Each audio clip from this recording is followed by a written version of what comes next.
शिवसेना उद्धव बाळासाहेब ठाकरे गटाच्या महिला आघाडीच्या वतीने भुकुम येथील राजेंद्र हगवणे यांच्या घरावरती आज दुपारी शेण फेकून राजेंद्र हगवणे यांच्या कृतीचा निषेध व्यक्त केलाय।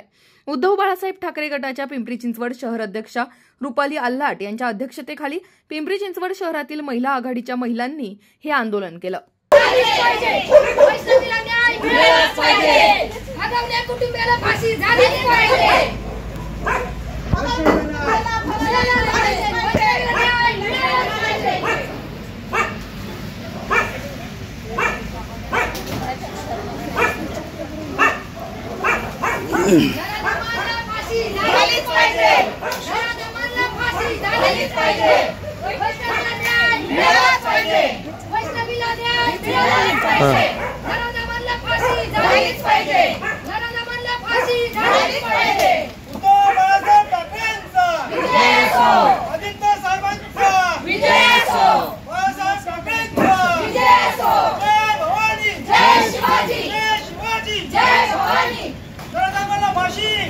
आज जो वैष्णवीचा ह्या हगवणे कुटुंबियाकडनं जो बळी गेलेला आहे, हुंडा मागून आई वडिलांनी एवढं देऊन सुद्धा त्यांनी आज तिला मारलेला आहे। अनेक गोष्टींची पैशाची मागणी केलेली आहे आणि हे सगळं तिच्या आई वडिलांनी देऊन सुद्धा आज त्या मुलीच्या अंगावरच्या जखमा जर 24-25 जखमा त्या मुलीच्या अंगावर या लोकांनी केलेल्या आहेत। अशा या लोकांना समाजामध्ये राहण्याची सुद्धा यांची लायकी नाही।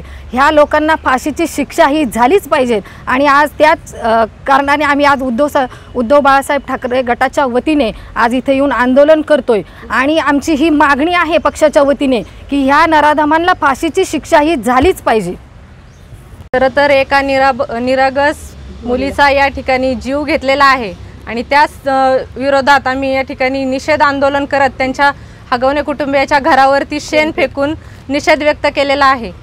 खरं तर आज वैष्णवीला न्याय मिळायची गरज आहे, नाहीतर आज समाजामध्ये अनेक वैष्णवी निर्माण होतील। हे जर थांबवायचं असेल तर या येथील आरोपींना सगळ्यांना फाशीची शिक्षा आणि इथं पूर्ण त्यांच्या गावात त्यांची धिंड काढली पाहिजे। त्याच्याशिवाय या नराधमांचे डोळे उघडणार नाही असं आम्हाला शिवसेनेच्या वतीने या ठिकाणी सांगायचं आहे।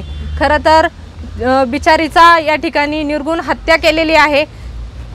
फाशीचं हे फक्त नाव दिलंय पण तिचा जीव या ठिकाणी गेलेला आहे। तिचं छोटं बाळ तिच्या पश्चात आहे, त्या बाळाचाही विचार न करता तिच्यावरती अत्याचार करण्यात आलेले आहे आणि याच्या विरोधात आम्ही या ठिकाणी शिवसेना उद्धव बाळासाहेब ठाकरे पक्षाच्या वतीने जाहीर निषेध व्यक्त करतो।